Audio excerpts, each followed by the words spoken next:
Hey there, sisterhood. April here, and I'm so excited to launch you into the universe of what's her superpower. Superpowers, sisterhood, secrets revealed. What's her superpower explodes onto the scene, alternating between real talk solo episodes and electrifying guest interviews. Hi, everybody, and welcome to another episode. I'm so excited about our guest today. You know, we have the best guests who are multi-passionate and just have so much to share with y'all. So this is no exception. We've got the beautiful Miss Krystal. She told me I didn't have to try to pronounce her last name, but she'll probably do that for you.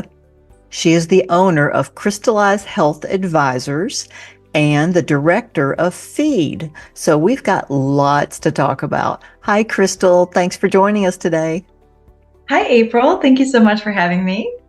So tell us just a little bit about yourself first. Oh boy, I always love this question. I'm like, how much time do we have? So yes, I am Krystal. My last name is Quagliera, but it is a lovely Italian name that a lot of people can't spell or remember. So I may have to consider maybe going by my middle name or something, who knows. But anyway, I am a new mom. I like to lead with that because I feel like that has changed my life incredibly. And my little boy, Apollo, is about 10 months old now. And I have been in the health and wellness industry for, I hate to say this, but almost 20 years. Started when you were 5, right? Yeah. Exactly. My birthday's coming up in a couple of days. I'll be 29 again.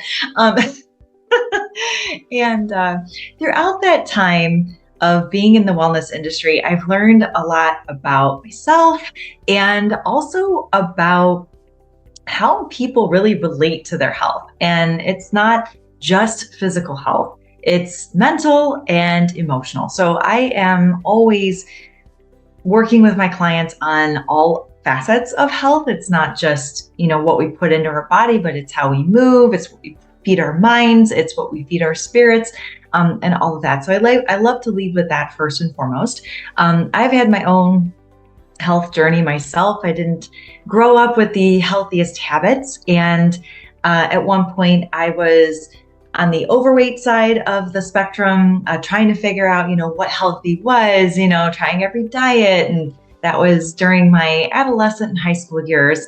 Then I swung on the pendulum sort of to the other side, and I became very controlling over what I was eating and obsessive, and ended up underweight and had to overcome a lot of struggles with disordered eating, stuff like that. So, I like to say that my health journey of helping others is what got me focused on what was best for myself, because I was able to take the focus off of me, put it on to others, help encourage people to live healthier. And that started with really just teaching fitness classes. I've been a dancer all my life. And so teaching cardio kickboxing and dance fitness and stuff, that was a fun way for me to give back, to just move my body and find what healthy was for me. And that's been a process, over the last 20 years, finding what healthy means for me. And now that I'm a mom and, going through a postpartum period, I feel like that's adjusting again for me, what healthy means for me and what that means for my family and my son and, how I want to raise him. So it's been a big metamorphosis of such, but I am so blessed to be able to do what I love to help people, find what healthy is for them. A lot of it comes from just building healthier habits. And, April, I'm sure you're aware of this, but, being healthy isn't something that comes overnight. It's not something we do for a week and then it just lasts our whole lives. It really is a lifelong process and a commitment. And, there's ups and downs along the way, but, helping people realize that, I think too, that it's a lifestyle. It's not a diet or a program or something that you do for 30 days, but rather it's, sort of that slow change that happens over time that leads us to success. Yeah. And So many good things in there. I was making notes because I want to listen to you, and I tell everybody this. It's like I'm like writing stuff down and trying to pay attention. But Absolutely. yeah, you know, you're totally right when it comes to it is a lifestyle, and I'm always hesitant to tell because I think especially as women, we go through certain like, oh, I'm going to try this diet. I'm going to try that diet. And like right now, my husband and I are doing Whole30, and it's something we have done several times in January because it kind of resets our body. But it's not like yesterday. I went out with some girlfriends for lunch, and they're like, "Oh, what are you gonna get?" I mean, I'm born and raised in the South, so I come with a disclaimer. You know, it's like fried, yes. So I can't have fried. I couldn't have sugar. I could. So, Right. but you know, we found healthy options, and it is hard to eat out, but I think a lot of it is awareness. It's just for us to be aware of what we're putting into our body, what is connected to when we eat and how we eat, because a lot of times we are emotional creatures. That's just how we're made. Mm, And along with that comes maybe reacting to certain situations with food, because a lot of that, depending on where we were raised, was, you know, you were a good girl, you get a treat. Or, mm. you know, it's like food. And to me, food is love. When the kids come, I cook. It's like, oh, you know, I make their favorite meals. But I'm also very aware of you don't need that junk because we have real food, you know, so there's a balance there. Yes, absolutely. And I want to address a couple of things you said. So um, I always think of it as like tools. Mhm. Like you're putting tools in your toolbox, and whether those are, you know, things you're learning to deal with emotionally, like you said, like what's your connection to food? Is it a treat? Is it a reward? Is it, you know, oh, I had a long, hard week at work and now I'm gonna go out and, you know, drink and eat, you know, to reward myself. So I think getting to the heart of like what our relationship is around our bodies and food and how we move. Also, like going to the gym, is going to the gym something you look at as a just something good to do for yourself, or are you doing it as a punishment? You know, because some people go, "Oh, I got to get to the gym," and you know, you can't really ever outrun a bad diet. I say so. You know, you want to make sure that you're leading with that self-love aspect of, you know, wanting to do something good for your body, not, oh, I did something bad, so now I need to, you know, punish myself or make up for it in some way. And you know, going back to the Whole30 or, you know, other kinds of programs like that, it's not that there's no merit in those, obviously. I mean, there's a lot of great things to be learned. And I hear my clients say, oh, well, I've tried this, I've tried that, I've tried every diet in the book. And I say, yeah, but I bet if we went through every one of those, you know, diets or programs or challenges or whatever that you did, you probably picked up something from each one. Yeah. And, you know, and that's okay. That's a win. You know, I think as long as you're, you know, picking something up along the way, it's a tool that you put in your tool belt. And so when you're ready to start practicing a healthier lifestyle, you know, you have this knowledge, you have these tools, you know what a whole food is, you know, the relationship of sugar and how it affects your body and your insulin and things like that. And also it gives you that opportunity to feel what it's like to be healthy, right? Even if it's for the 30 days that you're practicing something like Whole30, I think you can attach then a feeling of, oh, you know what? I had mental clarity. I had better energy. I was sleeping better. My joints didn't hurt as much. You know, whatever you take away from that, that then goes, okay, well, now this can inspire me to move forward and, you know, try to implement, even if it's one of those things you learned, you know, one of those things kind of slowly at a time. Mhm. Yeah, and that's just it. There's so much information out there. It's not that we have a lack of knowledge, but we have to be ready to apply that knowledge. The same way, like a smoker, when they get to the point, they have to want to quit. You have to want to live a healthier lifestyle. And it's so funny because my husband and I have had this conversation. It's like, you almost feel like, especially as we get older, I feel like if I want a piece of cake, I've earned a piece of cake. But I have to have in my mind that, and I did go to a dietitian, and she said, try to take 2 bites of a cake. If you absolutely want, feel like you need it or you deserve it or you just want to have it. And it's a conscious decision of, I'm going to take 2 bites. I'm going to sit it down. I'm going to push it away, and normally that will really satisfy our craving. If that's what we have, is a craving for a certain food. We don't eat half a cake. Exactly.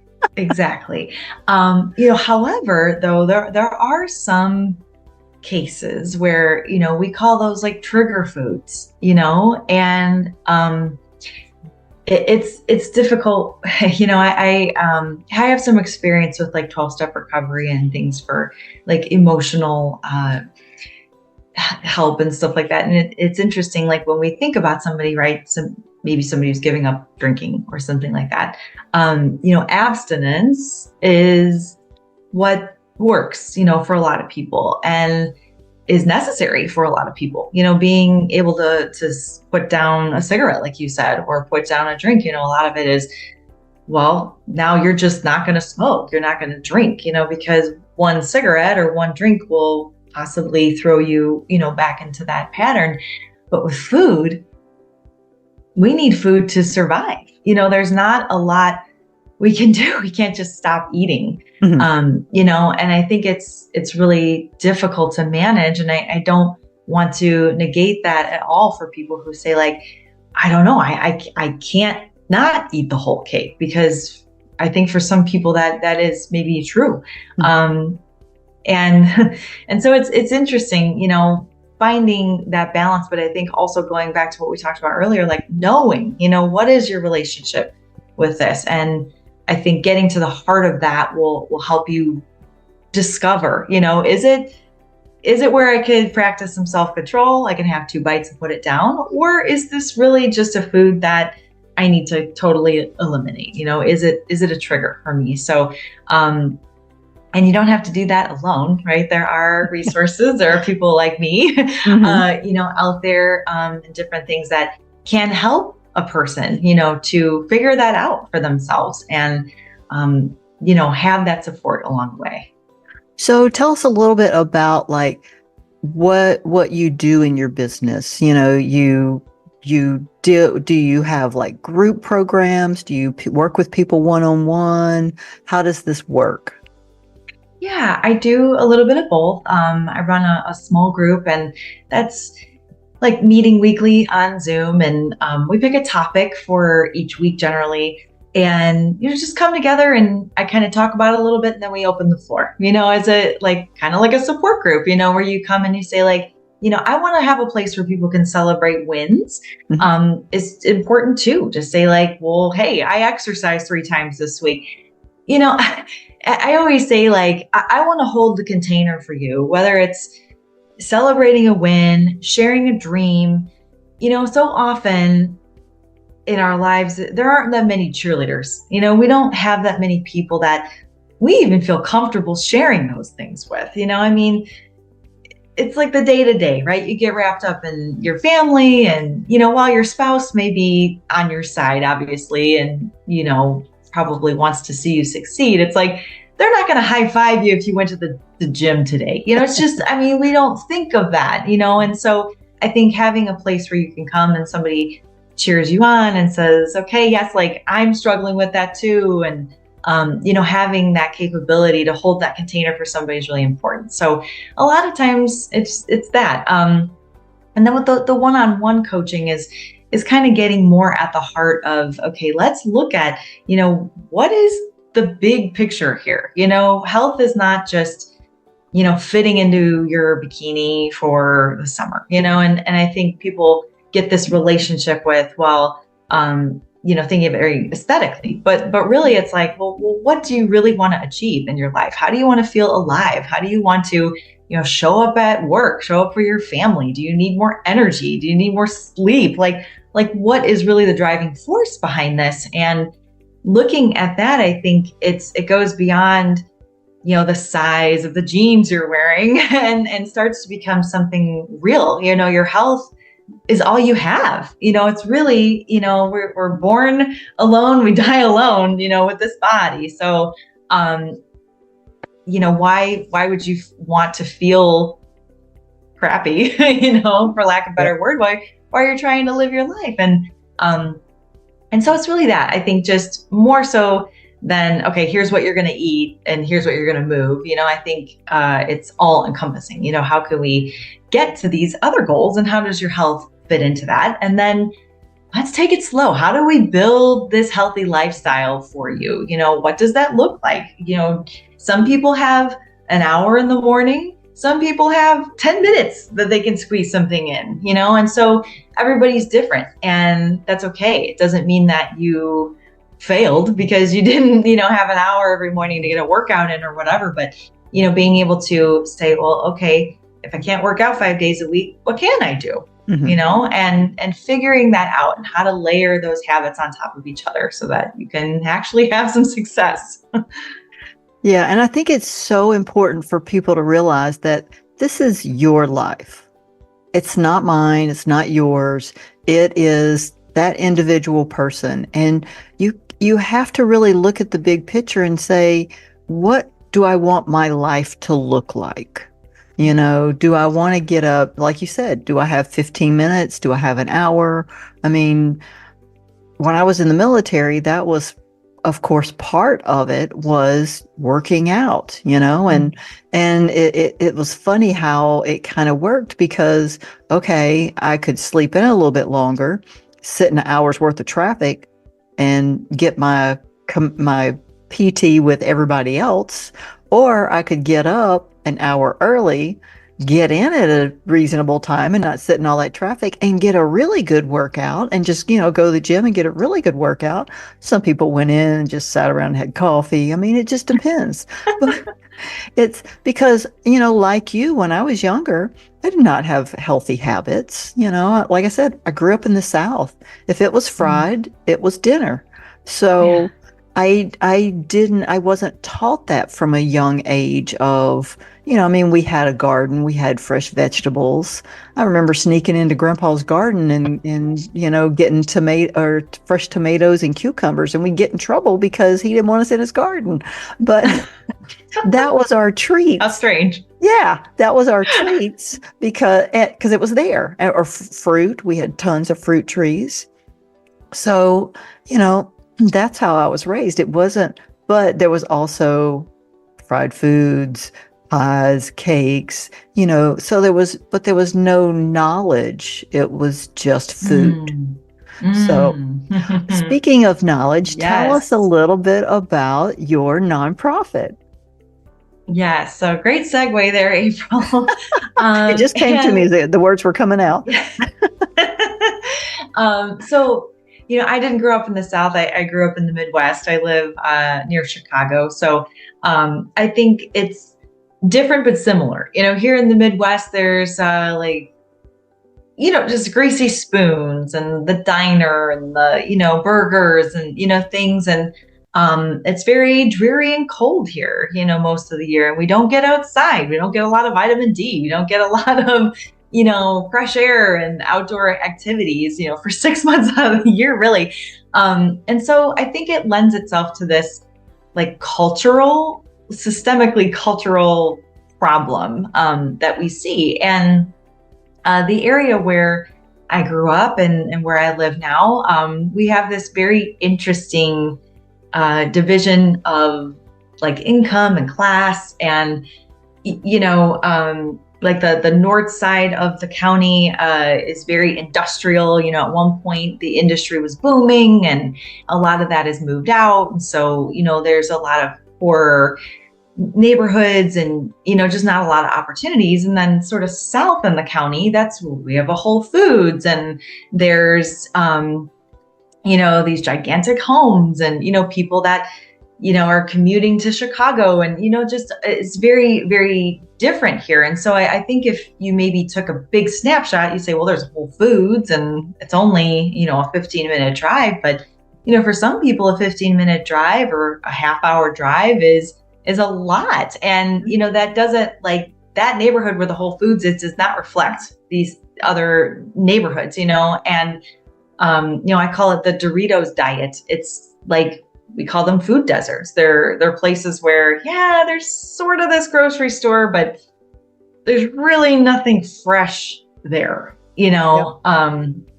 There's a lot of just bags and boxes and things. And, not all calories are created equal.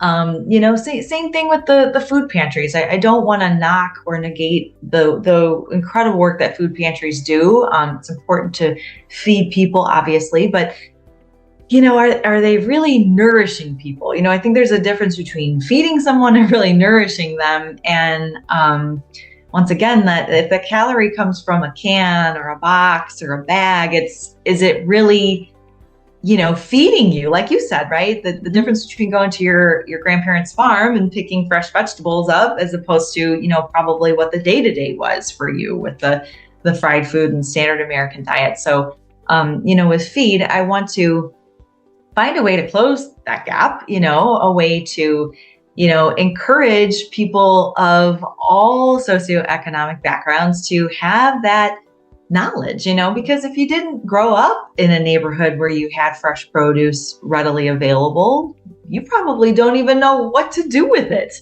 There are children that don't understand that a potato chip comes from this thing called a potato, and where that comes from and how it grows. And, or that when you eat pizza, there's components to that. There's, the cheese and the wheat and the tomatoes that come from a plant, and, all those things. So it's really educating people of all backgrounds, whether, and with our organization, it's like, I'm not going to ask, I'm not going to ask you what neighborhood you came from, or what part of the county you come from. If you want that education, come and we'll give it to you, because that's the other thing too. I find that there's often a lot of red tape, a lot of fill out this form and, oh, do you qualify for this help? And it's kind of like, well, I don't need to know if you qualify for this help. If you're telling me you want access to fresh vegetables, I'm not going to question that. I'm not going to question, if you need access to education about insulin or diabetes, or,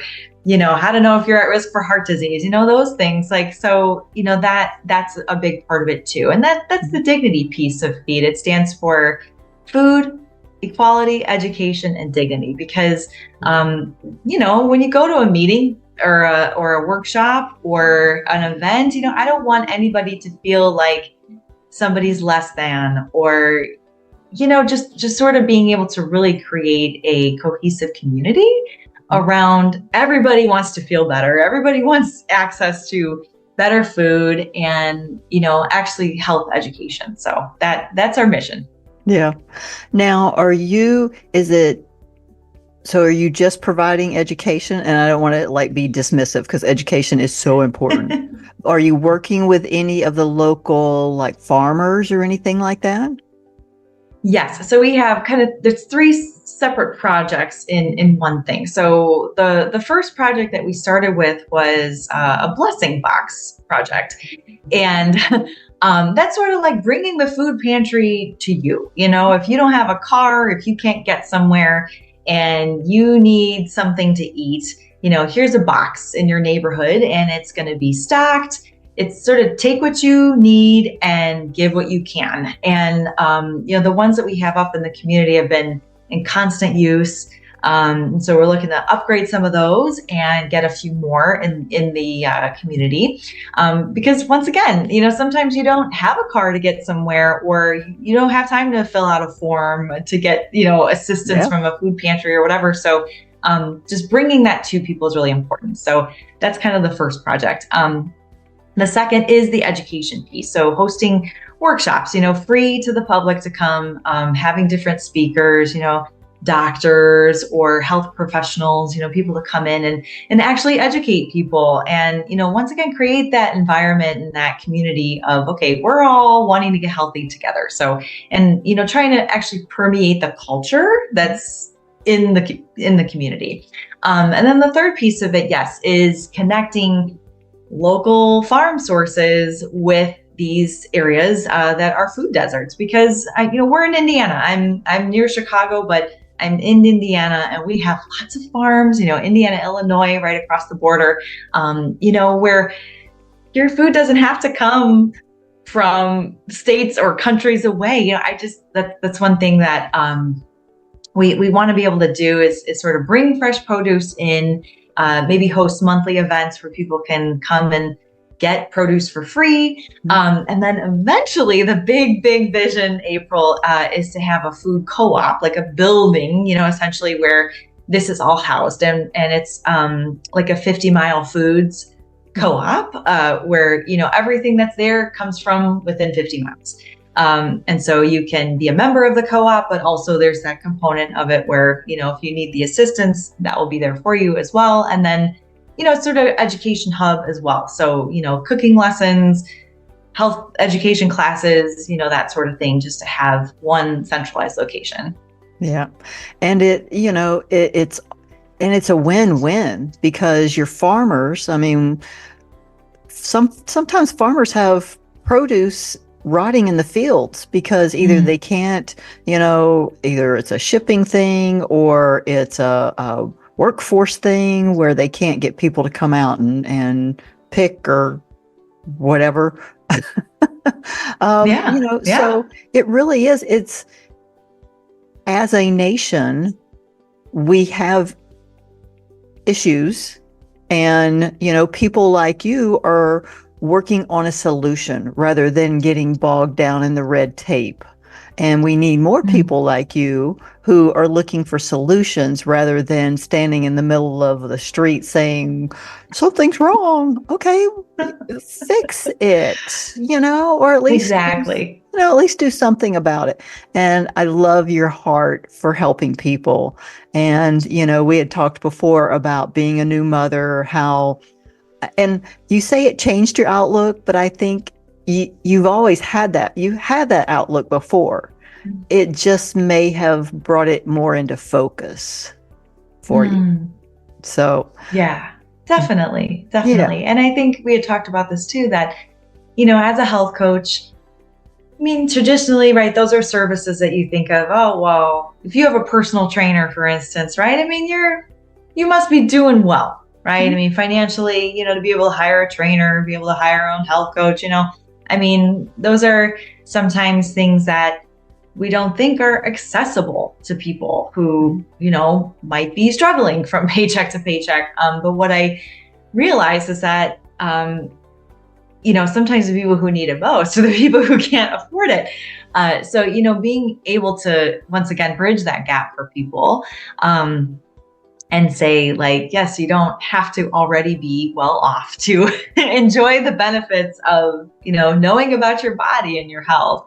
And especially for children in that situation, I think it's just sort of like this continual loop that happens because, parents are busy and they're working multiple jobs and they don't have maybe time to even prepare foods. And so it's this trickle down effect that then, all this child obesity and just all these things going on. And don't get me started about like the food pyramid and, all these things that, as a country, it's like you keep hearing about the obesity epidemic and type 2 diabetes. And now this thing they're calling type 3 diabetes, and, when we heard COVID, it was like all these comorbidities of all these things and all these risk factors. And it's like somebody can see that there's a problem. And we keep talking about the problem, but like you said, it's not like there's a lot of people willing to really talk about a solution. And I don't think it's always somebody's fault. If you don't know any better, you can't do any better. And so, just saying that Americans are fat and lazy, that's not solving any problems. When we talk about the standard American diet, that's really unfortunate. Why don't we change that? Why maybe the standard American diet could be something healthier, but if no one's really willing to, step up and change those things, then it just keeps perpetuating. So I am, I guess, just grateful that you noticed that. And I hope I can live up to that, be a solution, and affect anything, even in a small way, Yeah. hopefully it builds from there. I'm sure you will, create change in, if nothing else in your little part of the world. And then once you get organized, the sky's the limit, because every neighborhood needs this kind of thing. All you have to do is go out in the public and see that we have a problem. And, people will say, well, why is your child overweight? Well, and, we talked about information being out there, but if parents don't know any better, if that's how they were raised, of course, that's how they're going to raise their kids. But from where I was raised, and my mom and my grandparents, they were a lot more active. They didn't sit in front of a computer with Zoom. They got out in the fields and worked and did what they had to do. And because we're less active, we haven't changed the way that we're eating and the calories that we're taking in to, compensate for that. And of course, it's kind of like people that have money issues. Well, their parents didn't teach them because they didn't know. Right. So, it definitely starts with education and people's willingness to educate and be educated. So, yes, absolutely. And that's sort of the goal too, April, is that, somebody might find our organization from a financial health workshop that we host. And then they come and they go, oh, wow, this is really about, something greater, being able to, like we talked earlier, all those whole components of your health, your mental health, your spiritual health, your physical health, but also your financial health plays a big part in that, and being able to, create some wealth for yourself and save money. And, what are these spending habits you have? And, like you're saying with children, I think there are probably a lot of parents who are just in this, like, work, I get it. When you're tired, you've worked 80 hours, the last thing you want to do is cook some broccoli, So, being able to, I think, educate people on all of those things, how do you look at your spending habits, your eating habits, health across the board is really, important. Oh yeah, we could go on for hours, because this is something I'm very passionate about, and you are too. So, but we have stretched the limits of our listeners. So we're going to stop right here. We'll have all of Krystal's contact information in the show notes. So please reach out to her, whether you're interested in her of the health advisors side of the house or for her nonprofit feed. So thank you, Krystal, for joining us today. And I just can't wait to see how you grow and expand for your business and your nonprofit. Thank you so much, April. It was such a pleasure. Thank you. Y'all have a great day, and we will talk again soon. Bye. Forget unicorns. Unlock your true potential with actionable tips, inspiring stories, and a whole lot of laughs. Join the mission. Subscribe now. Find your own What's Her Superpower? Join the mission.